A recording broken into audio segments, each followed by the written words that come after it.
가수 김호중, 구치소 동기 송영길의 옥중 편지 메일 반성 중 붕괴된 트바로티 신화. 차가운 철창 너머로 전해진 고해성사 트로트계의 독보적인 왕좌를 차지했던 가수 김호중. 그가 술에 취해 운전대를 잡은 후 뱉어낸 거짓의 사슬은 결국 그를 차가운 구치소 독방으로 밀어넣었다. 화려했던 트바로티의 신화가 산산이 부서진 가운데 예상치 못한 곳에서 그의 목소리가 흘러나왔다. 바로 구치소 동기였던 송영길 전 더불어민주당 대표에게 보낸 옥중 편지를 통해서다.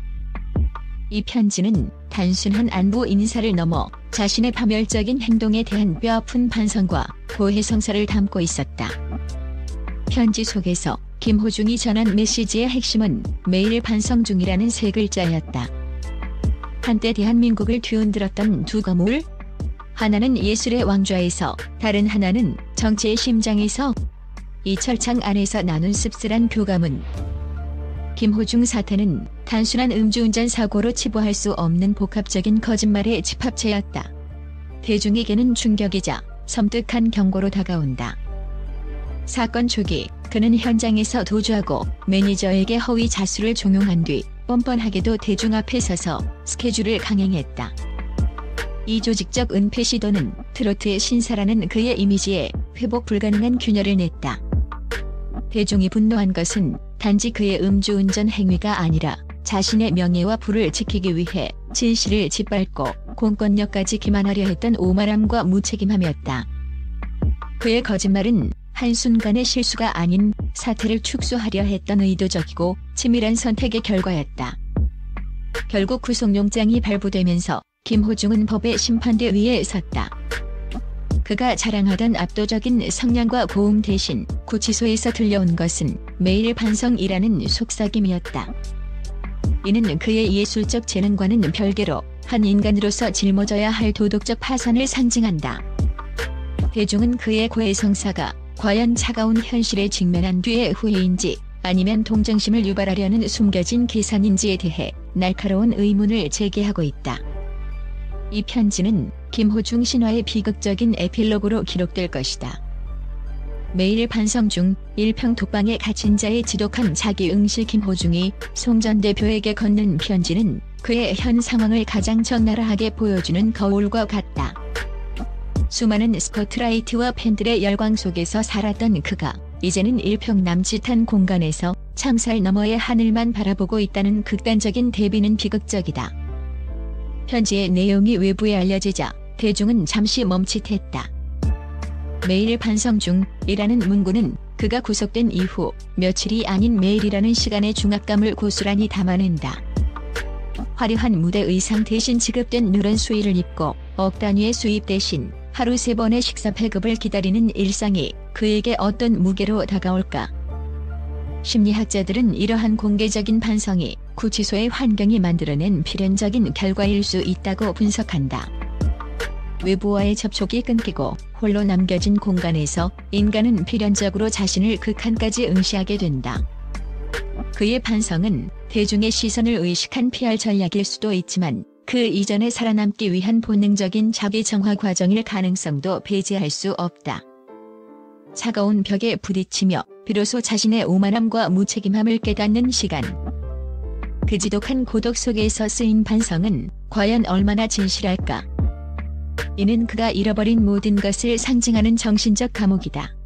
일평 독방은 단순한 물리적 공간이 아니다. 이전의 삶이 웅장한 오케스트라와 팬들의 떼창으로 가득 찼다면 지금은 오직 고요한 침묵만이 존재하는 곳이다. 사방이 막힌 벽은 그에게 과거의 선택들을 강제로 상기시킨다. 그의 일과는 철저히 통제되며 자유라는 개념 자체가 허락되지 않는다. 이 극단적인 단절 속에서 매일이라는 단어는 단순한 시간의 흐름을 넘어 쳇바퀴처럼 반복되는 고통의 연속성을 함축한다. 공개적인 반성에는 윤리적인 딜레마가 따른다.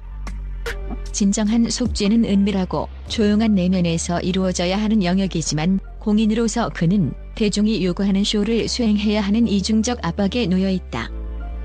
그가 편지를 쓴 의도가 무엇이든 대중은 그의 감정이 아닌 그의 행동의 변화를 요구하고 있다.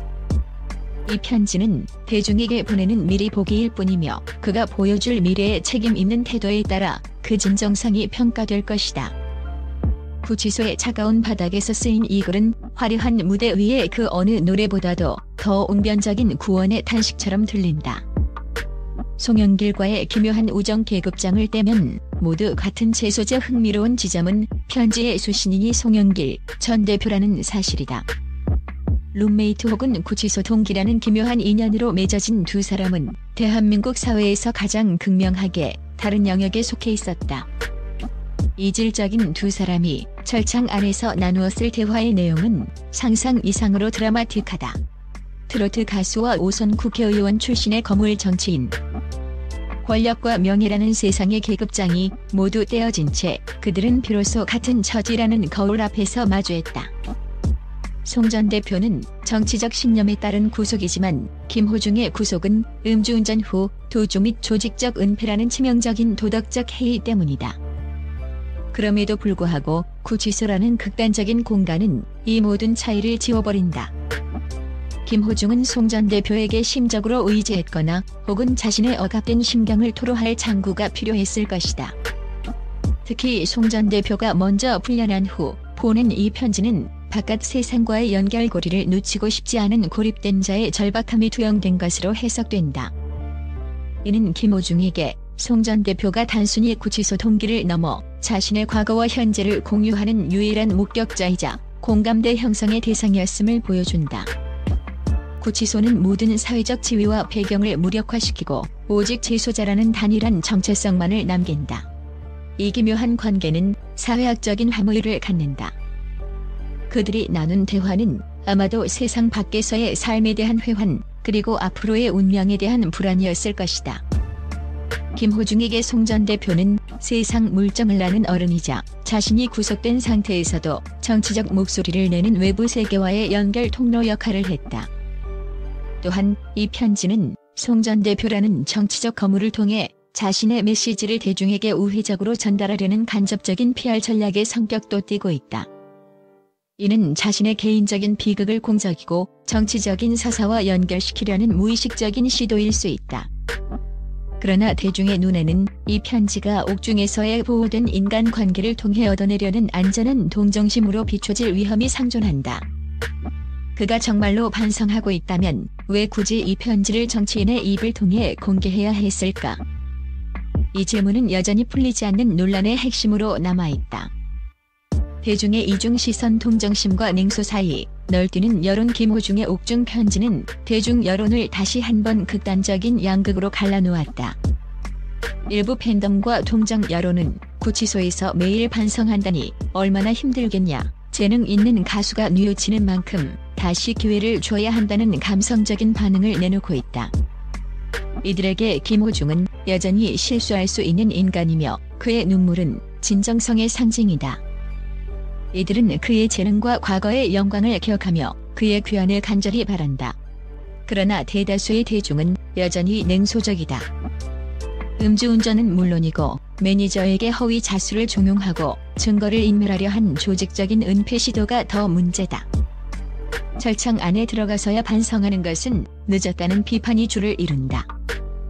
이들에게 김호중의 매일 반성 중은 사법적 처벌과 여론 재판을 모면하기 위한 계산된 움직임으로 비춰진다. 한 전문가의 날카로운 지적처럼 반성은 카메라와 여론이 없는 곳에서 조용히 하는 것이며 공개되는 순간 그 진정성은 훼손되기 마련이다. 대중 여론의 이러한 양극화 현상은 김호중이 쌓아올린 명성이 얼마나 높았는지를 역설적으로 보여준다. 그의 추락은 단순한 가십거리가 아니라 사회 전체에 던져진 도덕적 채무에 대한 질문이다. 그는 대중의 무한한 사랑과 지지를 받았기에 그에 상응하는 더욱 엄격한 윤리적 기준을 적용받고 있는 것이다. 그의 팬들은 굳건한 집단 동조 심리를 보이며 그를 옹호했지만 이들의 묻지마 지지는 비판 여론의 불을 더욱 키우는 결과를 낳았다. 냉소주의자들의 시각은 집단 배신감에서 비롯된다. 김호중은 자신의 음악과 눈물 어린 스토리텔링으로 수많은 사람들에게 위로와 감동을 주었다. 그러나 그가 음주운전 후 도주를 선택하고 거짓말을 했을 때 대중은 단순한 실망을 넘어 자신들의 감정까지 속은 듯한 배신감을 느꼈다. 이 감정은 쉽게 희석되지 않으며 그의 옥중 편지가 불러온 잠시의 동정심을 압도하는 차가운 불신으로 남아있다. 대중은 그의 예술적 재능을 인정할지언정 그의 인간적 진정성에 대해서는 쉽사리 면죄부를 주지 않을 태세다. 부메랑이 된 팬심 화려한 왕관의 무게와 추락 김호중 사태는 단순한 개인의 일탈을 넘어 광적인 팬덤 문화의 민낯과 그 위험성을 드러냈다. 수많은 팬들은 그의 범죄 행위가 명백해진 후에도 감싸기와 묻지마 지지를 이어갔고, 이는 오히려 김호중의 상황을 더욱 악화시키는 부메랑이 되었다. 그의 구속은 그가 누렸던 화려한 왕관의 무게를 여실히 보여준다. 그는 대중의 사랑을 방패 삼아 자신의 과오를 덮으려 했으나 결국 그 방패는 깨지고 말았다. 옥중 편지가 불러온 여론의 파고는 김호중에게 남은 가장 중요한 과제가 법적 판결이 아니라 대중과의 신뢰 회복이라는 사실을 재확인시켜준다. 김호중의 추락은 곧바로 천문학적인 경제적 손실로 이어졌다. 이미 체결되었던 광고 계약들은 줄줄이 해지되었고, 콘서트 취소로 인한 위약금과 티켓 환불 비용은 수십억 원대에 달할 것으로 추산된다. 이는 김호중이라는 1인 기업이 얼마나 취약한 도덕적 기반 위에 서 있었는지를 보여준다. 특히 그를 광고 모델로 기용했던 기업들은 이미지 타격과 함께 막대한 피해를 입었으며, 이는 공인의 리스크 관리에 대한 냉정한 경고로 남았다. 그의 법적 처벌과 별개로 이미 자본주의 시장은 그에게 유죄를 선고한 셈이다. 더욱 심각한 것은 팬덤 문화의 윤리적 한계에 대한 논쟁이다. 그의 팬들은 범죄는 미워하되 사람은 미워하지 말라는 논리를 내세우며 그를 옹호했다. 그러나 이러한 무조건적인 지지는 그가 자신의 잘못을 초기에 인정하고 사과할 기회마저 막아버렸다. 진정한 팬심은 아티스트의 재능을 지지하는 것을 넘어 그가 올바른 도덕적 판단을 할 수 있도록 엄격한 피드백을 제공하는 데서 나온다. 김호중의 팬덤은 그에게 황제의 착각을 심어주었고, 그 결과 그는 현실 감각을 잃고 파국으로 치달았다. 그의 옥중 편지는 이제 그에게 단죄의 장소이자 대중이 납득할 만한 진정한 속죄를 준비하는 고독한 무대가 되었다. 미래에 대한 냉정한 전망 왕좌는 비어있다. 김호중의 가수 활동 재개는 요원해 보인다. 방송가와 광고계는 이미 그에게 손절을 선언했고, 그의 콘서트 취소와 티켓 환불 사태는 막대한 경제적 손실을 남겼다. 그의 목소리가 다시 대중에게 허용되기 위해서는 법적 처벌을 달게 받는 것은 물론 대중이 요구하는 도덕적 잣대를 충족시키는 시간과 노력이 선행되어야 한다. 김호중의 옥중 편지는 그에게 닥칠 법적 과정의 서막일 뿐이다. 그는 이제 재판을 통해 음주운전 방조, 범인도피 교사 등의 혐의에 대한 엄중한 판결을 기다려야 한다. 한국 사회에서 음주운전과 조직적인 은폐는 주홍글씨와 같다. 재능이 아무리 뛰어나도 도덕적 해이를 용인하지 않는 사회적 분위기 속에서 그의 복귀는 최소 몇 년, 길게는 10년 이상이 걸릴 수 있다는 냉정한 관측이 지배적이다. 진정한 속죄는 감옥 안에서 쓴 한 통의 편지로 완성되지 않는다. 대중이 요구하는 것은 사회적 기여와 봉사를 통한 공개적인 자기 희생이다. 그는 자신의 영향력을 선한 방향으로 돌릴 수 있는 구체적인 계획을 제시해야 할 것이다. 그의 차가운 수위와 대비되는 화려했던 과거의 찬상은 지금 이 순간에도 대중의 기억 속에서 끊임없이 대비되며 그의 무게를 더하고 있다. 그의 왕좌는 여전히 비어있고 그 자리에는 반성이라는 글자만 덩그러니 남겨져 있다. 김호중의 다시 시작은 이제 노래가 아닌 침묵과 행동으로 증명되어야 하는 숙명에 놓였다.